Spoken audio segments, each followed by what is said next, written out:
नमस्कार प्रणाम भोजपुरिया भैया लोग और सब बताएं कैसे बानी रुआ सब है।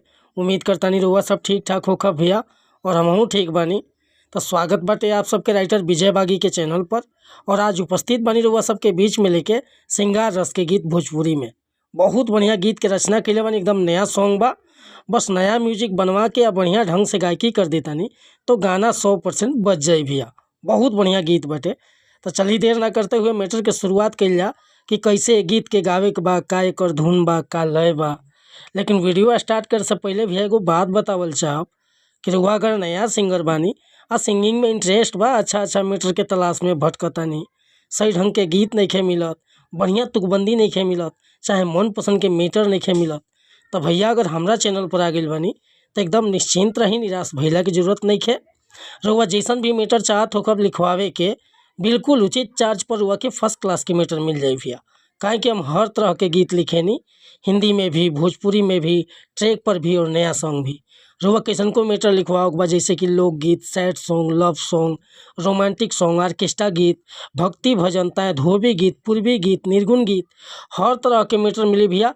पैसा लेनी भैया लेकिन मैटर मन पसंद के देनी, मैटर में कोनो प्रकार के शिकायत ना मिली, तुकबंदी कहीं खटकी नहीं या गाँव में रुआ के दिक्कत ना हो।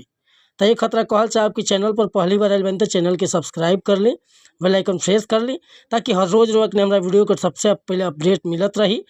और हाँ, कोनो प्रकार के गीत लिखवाओ बता डिस्क्रिप्शन में नंबर बर वो फ़ोन चाहे व्हाट्सअप कर सकता नहीं। आज के गीत देखी कैसे गाओगे बेटे।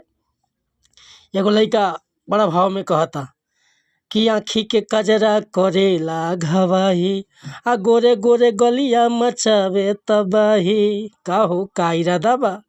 आँखी के कजरा करेला घवाही, आ गोरे गोरे गलिया मचावे तबाही। बड़ा गजब है के बावे कनबाली, ए जान मारिला जान तारा उठवा के लाली। हो मारिला जान तारा उठवा के लाली। आँखी के कजरा करेला घवाही, गोरे गोरे गलिया मचावे तबाही।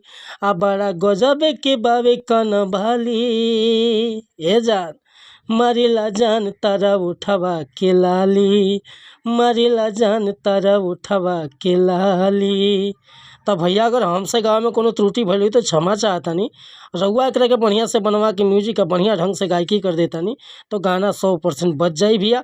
मैटर पसंद बा, फुल गीत लिखवावे के चाहता नहीं तो बेहिचक रुआ कॉल चाहे व्हाट्सअप कर सकीला। डिस्क्रिप्शन में हमारा नंबर बा और बता भी देता नहीं हमारा व्हाट्सअप नंबर बाटे 8874473128।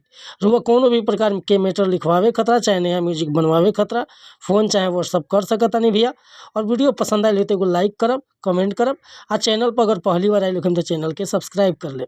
मिला तानी फिर से अगला वीडियो में कुछ नया गीत के साथ, तब तक लिए अनुमति चाहता नहीं। नमस्कार प्रणाम धन्यवाद भैया। जय हिंद जय भारत।